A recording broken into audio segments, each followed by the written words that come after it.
Welcome back, class. Today we're going to be picking up this idea again of dividing something with two values. So in our last class, we worked with a still life, and the one still life had, as you remember back, two white objects, and you were to put a light one of them from underneath and separate shadow from light and let patterns, darks connect into darks. Some of you did a pretty good job with that. Some of you look like you had a pretty hard time with it. So once your things are drawn out, you want to separate shadow from light. You can map it out, or if you're working larger, like I'll show you today, you can start it out with just blocking out shapes, as I'll show you.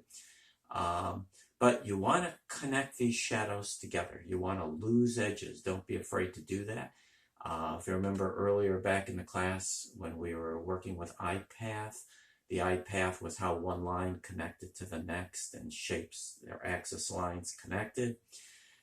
The same thing happens now with values. When you lose edges, they're gone. Your eye connects one thing to the next and you move your way through the design.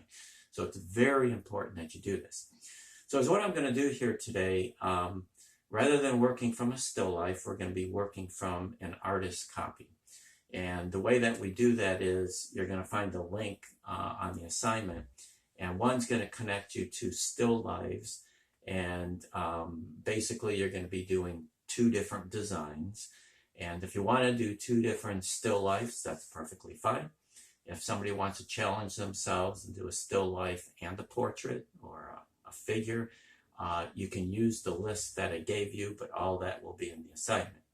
So as what I'm going to show you here is I started one with a portrait, and you'll see it behind me in a minute, and I'll show you the reference that I used and how I started it. And just to save time, I have it laid out here in a big version and a small version blocked out, and I'll show you some of the ins and outs with it. Then I'm going to get rid of this, and then I'm just going to draw out a still life for you so that you can see it from beginning to end.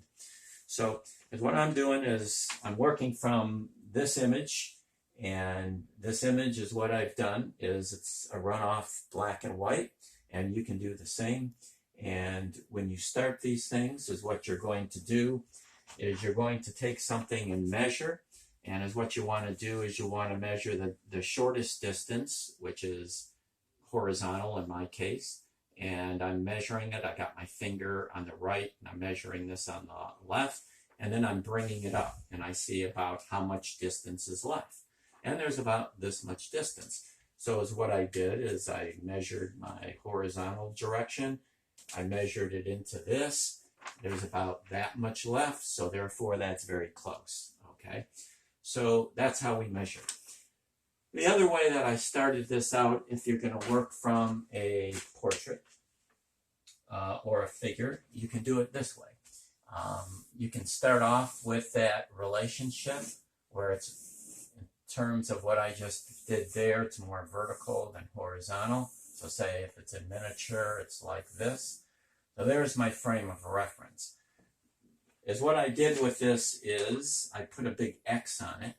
So I went from corner to corner, and I got it on the print as well as on the image you see there on the wall. So I did it here. You can lightly see the lines. They came across, and it's where my middle came was roughly where her mouth is. Okay. Now I didn't hit it exactly. Here it's just above her mouth, so things are off a little. It's not going to hurt anything. So I did this. And that's all I put on there was that. And with that, it told me that her face is dead center. So I kind of lined it up. And of course, this is falling there. So when I started it, I started with the chin just below, the way that I'm seeing it there. And then it gave me a loose idea of where these shapes are going to be up here with her head. We watch negative space. So I can say, how wide is that? And I can do that. And I can see her face has somewhat of a triangular shape to it. A little wider on the left because the center line is in our center. And so I'm trying to keep it wider, narrower, wider, narrower. So that's some of the things I was thinking about when I first started it. And then off of that, I'm not going to redo the whole thing, but just to show you, we got to watch where lines hit edges. So where this line hits this edge, that's important. How big is this distance? How big is this distance to that distance? And so then I'm watching this line and where it hits. It just about hits the corner. And so I have to, those things, they want to be that way. So then as I was working with the collar, I could easily bring this across, and I could begin to look at that angle, and this angle, and bring those pieces together, and it gives me my rough placement of what this looks like. I can have her neck in here, so it's going to be elongated there, and the chest is going to start here. So it starts to look like the head on the upper body in a very loose configuration. So anyways, that's how that began. And then I went around it and found the features. And if any of you have done heads before, is what we do is if you measure from chin to middle of eyes, it usually goes to the top of the head. This, because of the hair on her head, it doesn't. It's lower. So then you do that. You measure and you go from there to center of eyes, and there's a fair amount left over, close to what the print is. So you measure. Once I had those things measured, I began to block out this shadow. And then is what I'm going to do is I'm going to add these dark. So vine charcoal. This is just bulletin board paper.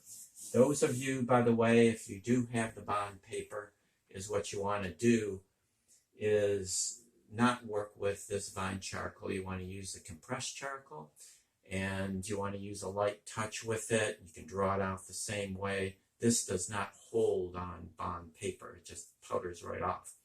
So this is starting this way. You can take a broad stick like I've got, and once I've got it outlined roughly where I want to go, I can just mass it in. Okay, so in painting, that's considered massing. I'm bringing it around her collar. We have to figure out where our values are going to be. How are the shapes going to be? And you want to take your time with this process, and you want to watch these shapes and be as accurate as you possibly can be with these patterns when you're placing them in. So what I'm going to do is, this is a middle tone background. So this is two values, remember. We did a still life with two values, and we did one still life with objects that had dark middles and various types of values in them, 3 values to be sure. And but with a multitude of values, you, the artist, have to determine what's going to be light and what's going to be dark. So if I left this light like this, it all ties together. So I'm going to choose to go dark. So like the little image I have here, I would do the same. I would take this in here, but watch up against the figure or up against the head. You want those edges as clear as you can get them.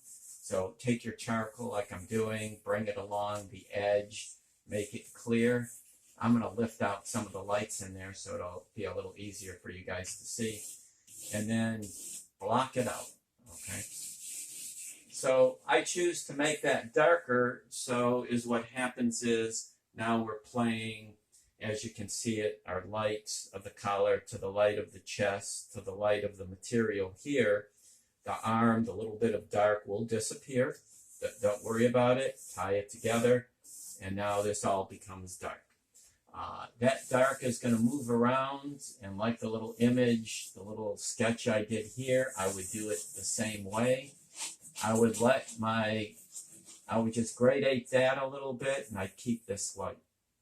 So with lights, I know on this paper, because the charcoal had gotten built up, so as what's happened is this is turned into a middle tone. You guys are going to be on white paper, so you don't have to worry about it. But if I was to lighten this up a little bit, you would see it a little stronger. And I would just go through and I would develop the lights a little bit. I'm not going to go too far because I'm going to rub this out in a minute. but I just want you to see it just a touch clearer. I'm binding things together like you would. There's midtones in here and all kinds of values, separating the eye from the under part of the eye. I'm just choosing to go all light there and getting rid of all of the little middle tones and details that happen to be there. The end of a nose would have middle tones to it because it's a ball, but we're just going to make it all light.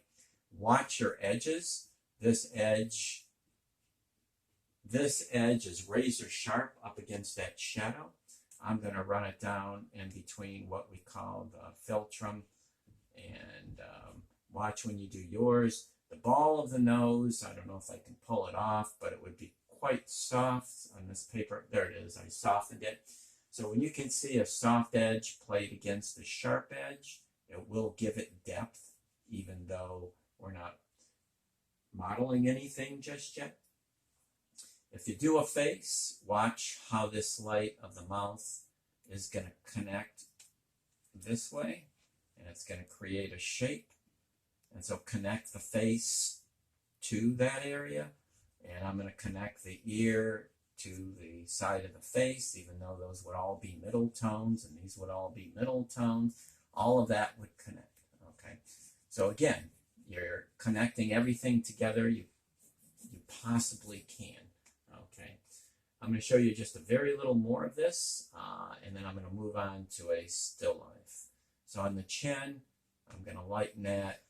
Yours will be the white paper, but watch your edges. Sharp, soft. Watch edges where they're sharp, where they're soft.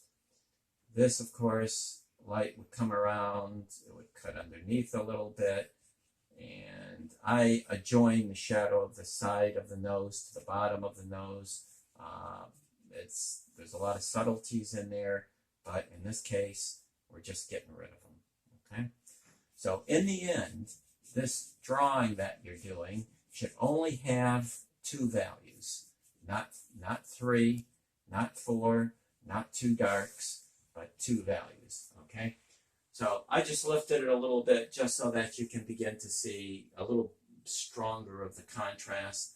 I didn't get the charcoal all even, so this is darker than that. Yours won't be. It'll be a little closer to this, just all one even distinct value, okay?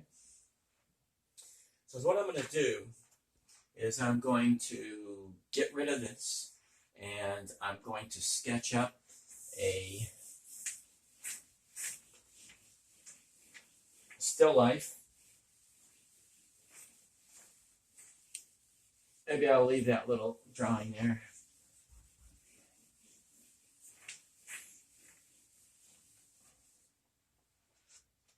So, with our still life, we're going to do the same thing. So, I'm going to do this still life. You can get into the link and you'll find a lot of still lifes up there. This, in this case, is the reverse of this. It's going this way. So, I have to decide if I'm going to start this thing. I know it's long and vertical, so I'm going to guess at it at the beginning. Okay. I think I'm going to have to move it over just a shade.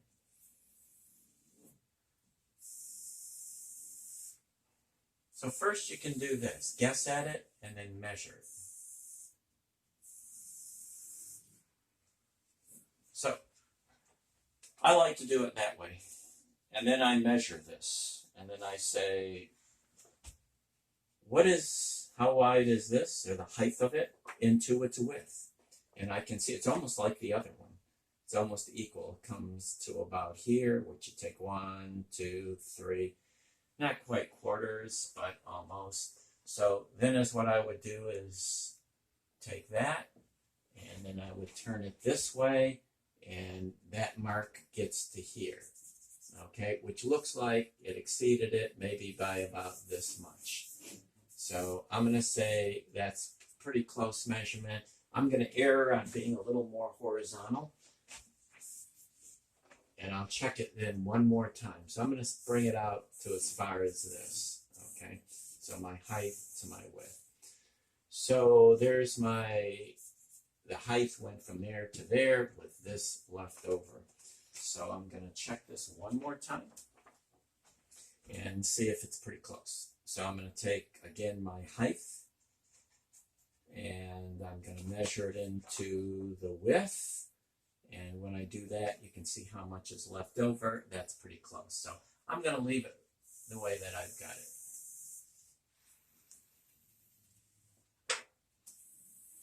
Okay.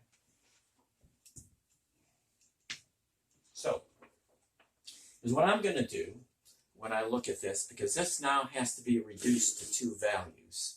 So how in the world are we going to do that? So I'm going to take this edge of the little stone shelf that it's all sitting on. Since the light is there, I'm not going to worry about this division between here and here. That's all going to be dark. Okay, so you guys follow me? It's like when we did the still life with the black object, the middle object, and the white object. These are middle tones, these are middle tones, this is dark, this is light, or this is dark. So what I've got to decide is this won't even show up. So this line becomes an important line. So I'm going to use that as a line, and I'm going to run that through at the beginning. So I'm going to take that and do that with it. The next thing I'm going to do is look at this white mug, and I'm going to decide how high I want it to be. Now, we know a little bit about ellipses. I'm not doing the front ellipse. I'm putting a slight curve on the back, and I'm going to make it about as wide as I've got it. I'm going to watch like I'm going to have you do. I'm going to have you watch your distances from one point to the other. So I'm going to start it like that. Now, I'm trying to watch this distance, and I'm trying to watch the distance from here to here. I'm giving myself a little bit of leeway, but I'm going to bring it down a little lower now when I look at it, and I'm going to do this. So this is my general shape, okay? So you want to start there. Now I can measure everything off of this object. Matter of fact, I'm going to bring it up a touch. Okay, let's do that. With the handle, I'm going to, if you guys can, I know you're probably not able to see this at the same time I'm drawing it, but there's a little handle there. So with this handle, and I think it's an important part of the image, so with the handle, I'm going to just give myself an idea of where the opening of the mug is. So I'm going to use a line there. And I'm going to place where I want the handle. So the handle is going to be right there. So usually when you're doing something in perspective, like a little curve like that of a handle, we do the plane closest to us first. So this plane that's lit up is what we would do. And so I've got it where it's rooted in there. I'm figuring out where the bottom is going to be, maybe about to there. And so I've got those two places marked. So now I'm going to take my top line, and I'm going to curve it around. And I'm going to connect it to this top line here.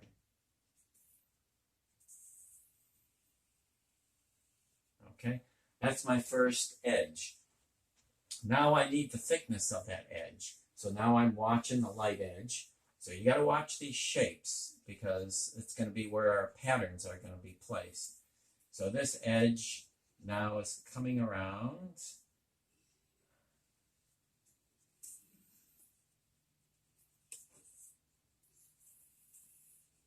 And that's going to come in and get rooted there. Okay, so that's our front plane. There is an inside plane, or a down plane in here. You might not be able to see it well, but I'm going to place it in, because ultimately it's going to be dark. And this is my side. There's a little ball here, a little curve. I'm going to place it, and there's a side to it. And now I'm going to do the top part. So this, you got to imagine coming across, around, and then there's an underplane. And so we have our shape. Okay.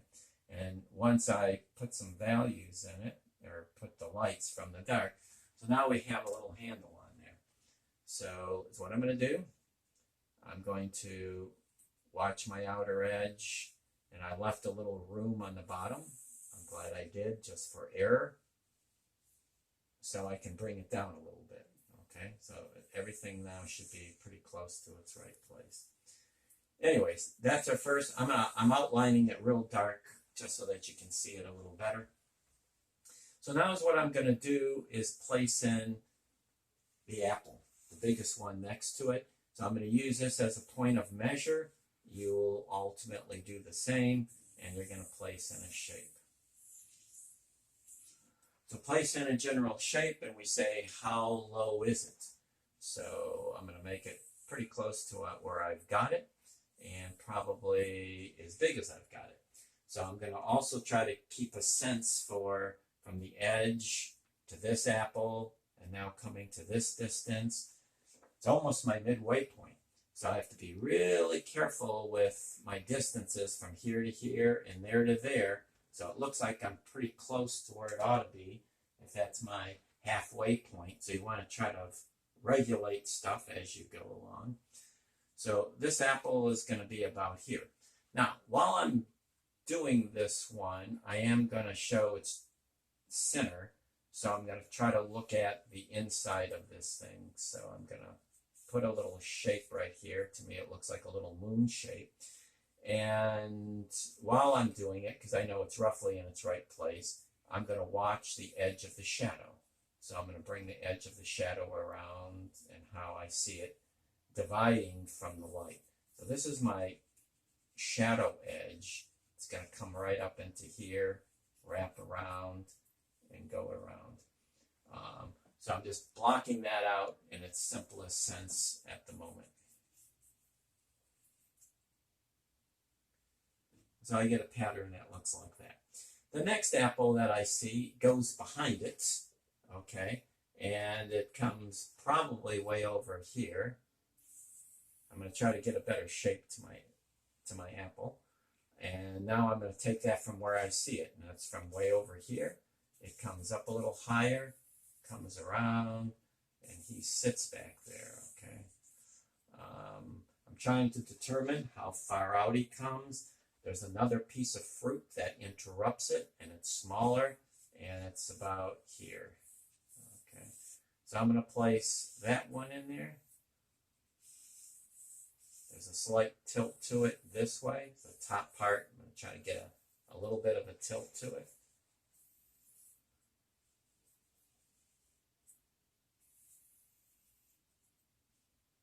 Okay. This one, the top part turns towards me a little bit. So it's like right in about here. I'm going to check the height of it. I think I've got a little room to bring it up a little bit. There we go. I'm just fussing with it. The shadow edge is here. The shadow edge is there. I'm going to bring this up a little bit. So fussing with the shape, the size of the shadow shape to where I don't see the shadow shape. I am going to take the liberty to run this shadow around this way. I'm creating a pattern out of it. It looks like it's a middle tone in here, but I'm going to take some creative liberties and tie the two of them together. And you can do the same because a pattern needs to connect. So this is going to be a shadow in there, okay? So I'm trying to link the two of them together. So this piece.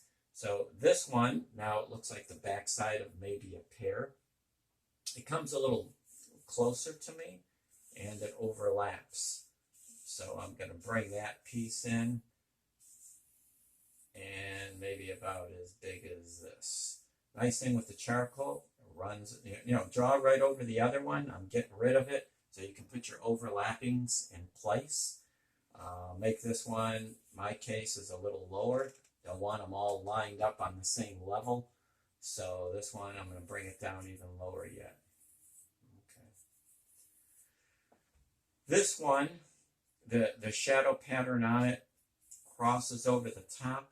There is a little bit of a stem here. I'm going to use it because it's a dark being played, which I'm going to use as a light right there. So I'm going to connect those pieces eventually together that way. And then the shadow edge on this is coming around this way and wrapping this way. So I'm mapping the shadows out as I go, okay? The end of this pear very much like that. Now, there's an end to it, and so I'm looking at the shadow shape that's in there, and so I'm trying to place that at the moment, and it's probably in about like this, and then around it there's a dark. So I'm going to follow the dark ridge of the shadow, and it's going to come around. It looks like follow your angles because it's going down. It's going this way. It's coming down at an angle, and then it connects to the bigger shadow underneath. You know what? I'm going to mess with that a little better because I don't like it. So I'm going to make the angle this way, and I'm going to cross it this way. Okay, so again, I'm mapping out the shadow, but I'm trying to be very careful with the angles of it. So this angle looks better, and then it's curves underneath like this. So that's the shadow mapping of it. And the top part, a little bit of shadow rolls around the top like that. So again, I'm going to outline these real heavy. Yours don't need to be.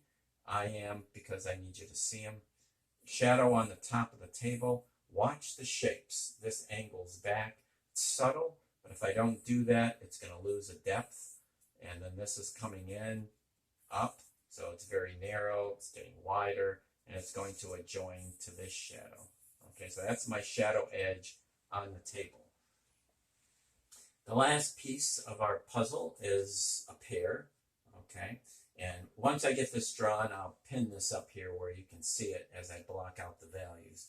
But the pear is at an angle, so I've got to try to think of the angle of this thing.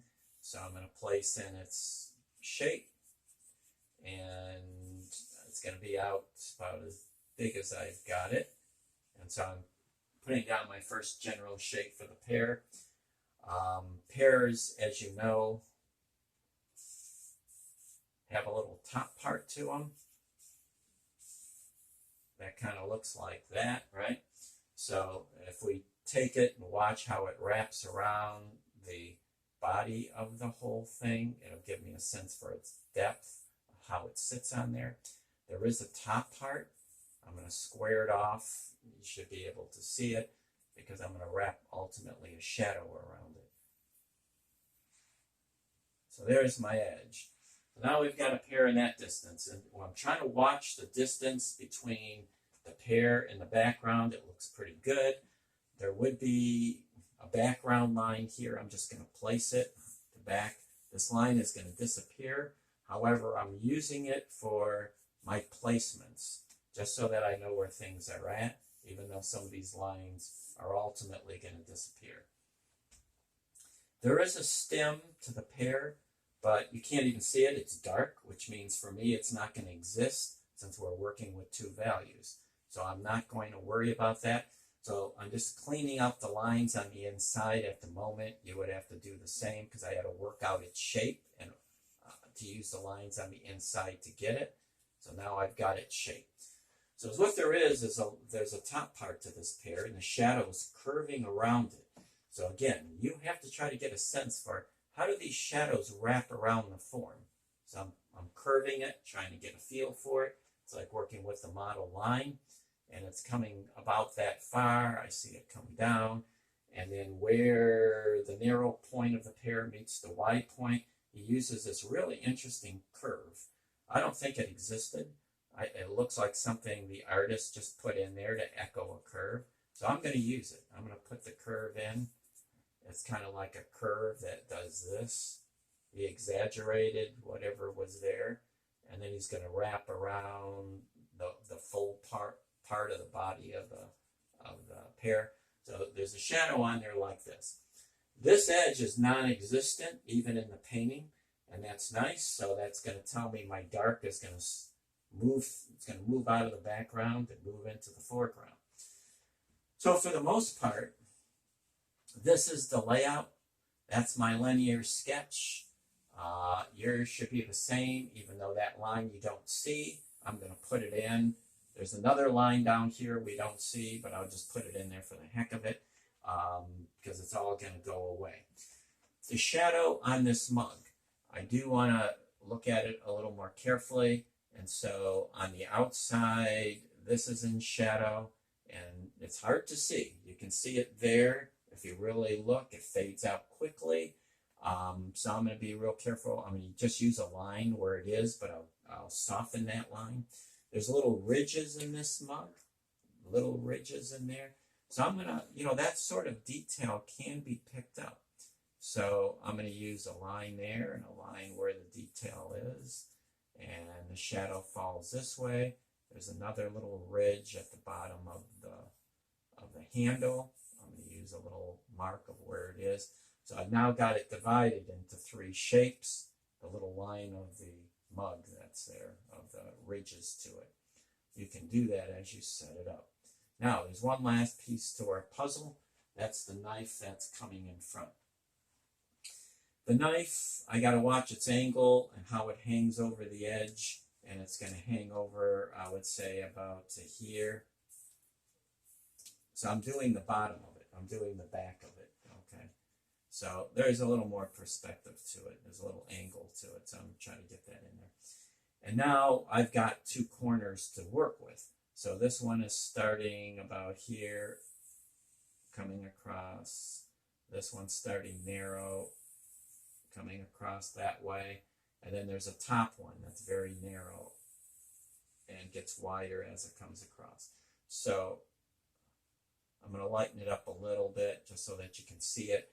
On the side plane, I'm going to erase out eventually as I get into these lights. So anyways, that's there. That's its loose configuration. I'm going to leave it at the moment like that. The only other thing that I see there is a shadow that comes across.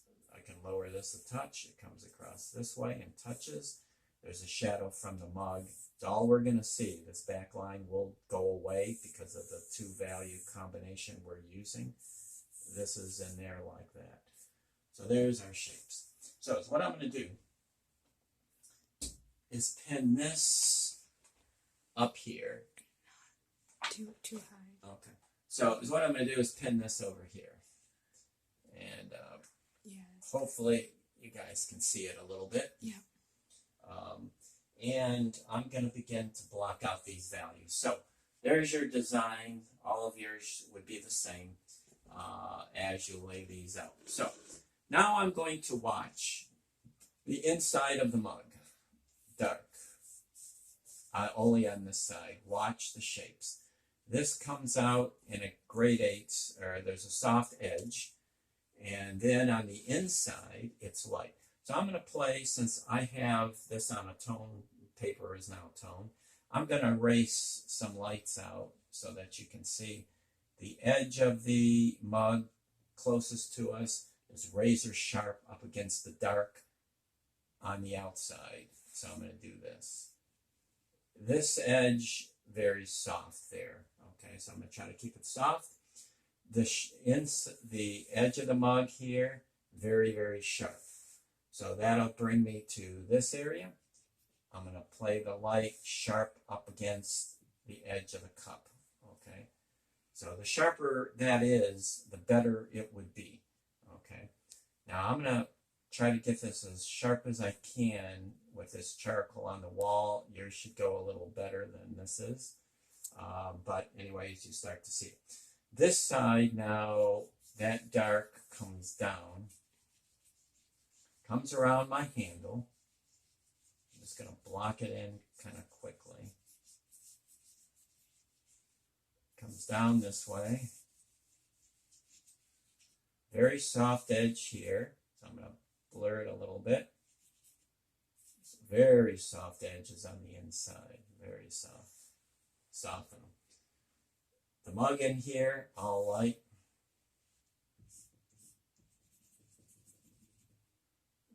The outer edge is going to be sharp. Eventually the background will be dark, of course. Now, in this, I'm going to take the little light that crosses this way. I'm going to utilize a little bit of it. And on the handle, I will lift the light that's on the handle that's parallel to us here. This is a little detail, and yours, if you have little details, don't hesitate to use them. And that'll do that. And then the little ball here, the little circular shape, as you can see, I'm going to put in there. And this is where the kneaded eraser is good. You shape it. You just shape that eraser to the size that you want it to work into. And then run these edges and try to keep them sharp where they're sharp, soft where they're soft. So I'm going to bring that around like that. Anyways, this is all dark out here. I'm going to pick up the pace of this a little bit. So this is dark. The shadow's dark. The edge of the table here becomes light. So anyways, here's a great lost edge. This connects. I'm going to connect this stuff to here so that we can see it. Up the bottom of the handle all gets lost into the shadow. Okay. Soft edge. Back of the knife, very sharp. I got to stand here to see the values a little bit. Here, it's going to get darker. It's going to connect over there. Oh, the light's only there on the table. It's razor sharp here. So again, where those edges are sharp, I'm kind of going through this thing quickly, but you guys are going to really need to take your time. It's very sharp right there, and I would want you to achieve that if that's what it's doing. Here it's very soft. So soft, sharp edges, very important. Up against that light, the knife is sharp and dark right there. And the knife travels in front of the mug and it's dark. Okay. So again, is where the power and drawings are these darks to the lighter areas, the lost areas. So I would want to take my time and get that light. Your paper will be light, so you'll be in good shape. On the knife, there is a light, as you can see, and it's right here, and that becomes light. So I'm going to use that as a light. I'm going to connect this across because I only got two values, so that's got to connect. I can choose to use this dark, which I'm going to, and so all of that will just be a dark value. So light up against dark there. There is a shadow coming underneath that I'm noticing. I am going to use it, and I'm going to keep that very dark, and I'm going to choose to do this with it. I'm going to choose to darken it under there and connect this shadow this way and make all of this. I'm going to lose the edge. So this was a call. Other people might do it different ways. I'm leaving that lighter. That would be light only so this edge comes out. Okay. So now what I'm going to do is think about a large area here. I'm going to connect this, and I'm going to swing it around the way that you see it. It loses its edge right here, and these edges are sharp. So I'm going to choose to go into the background because it's a big area, and I want to just get rid of it so that you can see what these values go against each other. So this would lose its edge right there. Don't be afraid, again, to lose those edges. That means the back of that goes away. However, on this side, it's found because of the light in the mug. This side, it goes away. And on this side, I'm going to gradate it and keep it light. So it gets lighter here. This would have to be black right here. And this would, I put just a gradation and leave that white, which means I would have to, for this design, I'd have to go in, because that's a middle tone, technically I got in the background. I would go and get that to a white, right? But up against the back of that, I would surely keep it dark so that stands out. So again, you got to go through and make some choices in these things as you're breaking them down. So this shape, white, up against wherever the background would be.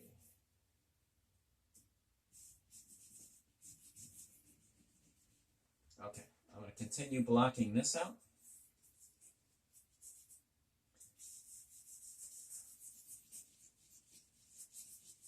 Take your time along the edges, the fruits in the background. So I gotta move this around a little bit just to get my edges. I take this and just focus it on the edge and drag it and then bring it up because you got to get those edges right.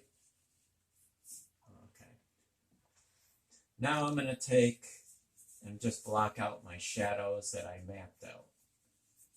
You got to watch edges, of course.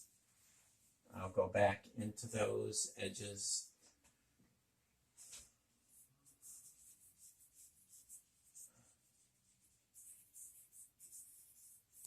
So now that piece of fruit starts to come out. Shadows in here, these all connect. Cast shadows under here, sharp edges.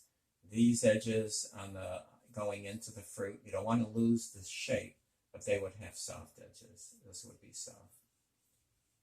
Okay.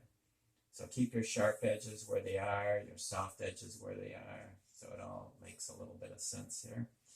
And then this edge, really look at them, what they're doing. This piece of fruit, pretty sharp edge up against this one. And very soft there.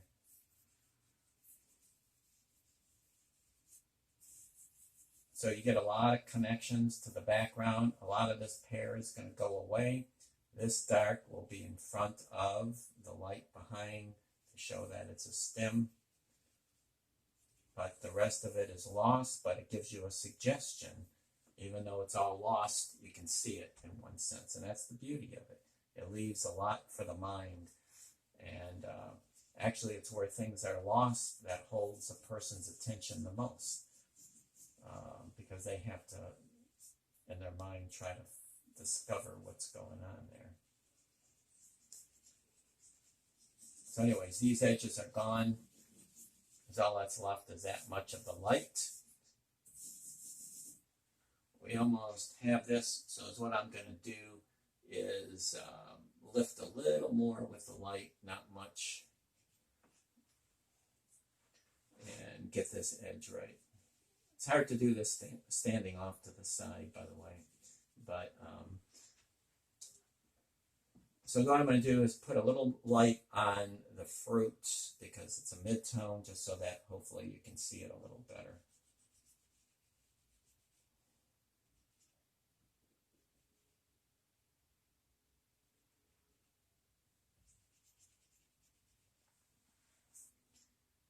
This is a nice way to begin any drawing because it's going to lend its way to a lot of subtlety later. It's easy to go into these darks and work with darker darks in places and lighter darks, and it's easy to go into the lights and put middle tones. And in our next class, we're going to be dealing with a lot of middle tones, and it actually gets to be a little easier when you put middle tones because you got another value to work with, and it's not as stark as what this is. This has a starkness to it, but it does give us the feeling of the balance of light to dark and how the design is working. Again, I almost got this. I think that light, you should be able to see these things just a little better than what they were.